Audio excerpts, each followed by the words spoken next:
Air pun ada pasang surutnya. Kehidupan pun pasti akan selalu berubah. Kembali berjumpa di Untuk Perempuan bersama saya Nufuzara Amin. Kami akan memberikan informasi yang inspiratif untuk perempuan. Seperti yang satu ini.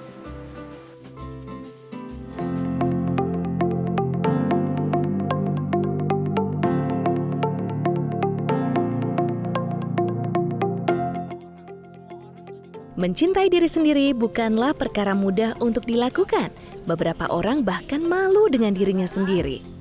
Mengeluh dengan kekurangan diri, membandingkan diri sendiri dengan orang lain, hingga membenci diri sendiri. Namun, tidak dengan Fanny Evrita. Ya, aku disabilitasnya fisik karena ada kekurangan di bagian tubuh. Jadi ukuran kaki kiri aku lebih besar, sebelah kiri karena ada case namanya makrodystrofi nipomatosa, kelainan jaringan lemak dan juga tulang yang lebih besar. Aku disabilitasnya udah dari lahir. Tidak jauh beda dengan Fanny, Juwita Maulida tetap menjalani hidup seperti orang biasa. Tidak menjadikan keterbatasan yang dimilikinya sebagai hal yang memalukan. Lebih ke ini sih, kalau yang aktivitas sehari-hari yang biasanya kita temuin, kalau yang bikin kita down itu lebih ke kayak kalau ada orang-orang sering nanya, terus meragukan apa yang bisa kita lakukan itu apa kayak gitu. Emang bisa ya kayak begini, emang bisa ya kayak gitu. Jadi terus kita harus menjelaskan, sering-sering menjelaskan itu lumayan menguras tenaga sih sebenarnya. Kekurangan yang tidak pernah diharapkan membuat penyandang disabilitas memiliki dinamika kehidupan yang istimewa. Tidak jarang, para penyandang disabilitas pernah merasa putus asa. Aku putus asa itu ketika kita tidak menerima aktualisasi diri, tidak mendapatkan aktualisasi diri, khususnya di pekerjaan. Jadi titik terendah aku itu adalah ketika kita sudah sekolah tinggi, kita sudah meng-upskilling diri kita sebegitu baiknya, tetapi kita tetap ditolak di sebuah lingkungan itu sangat-sangat bikin drop banget.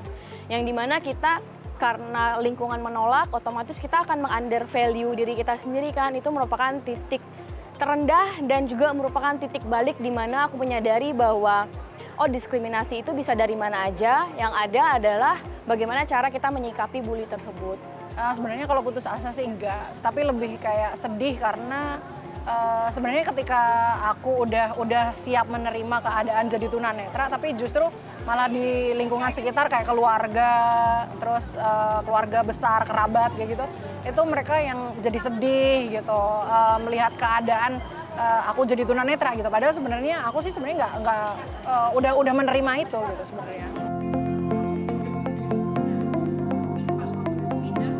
Melihat fenomena saat ini, semua pernah mengalami pembulian. Apalagi untuk disabilitas, tentu saja mereka memiliki cara sendiri untuk menghadapi hal ini. Cara menghadapi bully adalah kita berani menjelaskan disabilitas yang kita miliki sih, dan kita berani bertanya. Dan berani melawan sih, karena aku sendiri dibesarkan oleh mama yang single parent, yang dimana dia banyak mengajarkan bahwa menjadi perempuan itu harus berdikari, berani melawan jika kamu mendapatkan diskriminasi. Jadi ketika kita dibully ya, dan kita merasa kita benar, kita berani melawan. Dan pastinya untuk melawan bully tersebut kita butuh tadi support system. Jadi kita butuh teman-teman terdekat yang bersedia membela kita.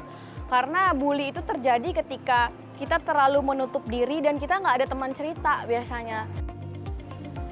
Seperti orang biasa, penyandang disabilitas juga mampu menunjukkan kelebihan diri sehingga tidak lagi dipandang sebagai individu yang lemah. Seperti yang telah dilakukan Laninka Samyono. Dia membuat program Lipstick for Difabel. Laninka berhasil mengumpulkan lebih dari 2.000 lipstik dan berhasil didistribusikan kepada 1.800 perempuan penyandang disabilitas. Kenapa lipstik jadi pilihan? Karena setiap wanita kayaknya bisa pakai lipstik ya. Mau muda, mau yang ABG sampai yang tua, yang dicari adalah si kecil ajaib ini ya, yang bisa ngebuat muka terlihat lebih fresh, lebih segar gitu. Selama 10 tahun masa terpuruknya, setelah penyakit autoimun merenggut kemampuannya berjalan, seorang teman membawakan Laninka sebuah eyeliner. Ia kemudian iseng memakai alat penegas garis mata itu. Dan hasilnya mata Laninka terlihat berbinar. Laninka kemudian aktif membuat video blog tutorial makeup. Aku kepengen mengempower atau ngebuat setiap wanita tuh percaya kalau mereka tuh sama cantiknya, nggak peduli bagaimanapun kondisinya.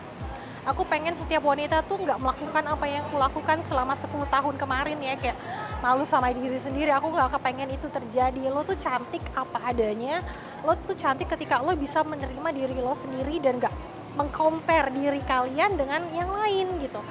Aku pengen menyebarluaskan kalau beauty has nothing to do with the look dan lo harus percaya itu. Memiliki kekurangan fisik bukan berarti tidak bisa melakukan apa-apa. Justru, dari proses juga keinginan belajar dan terus beradaptasi akan membuat hidup disabilitas seperti orang biasa.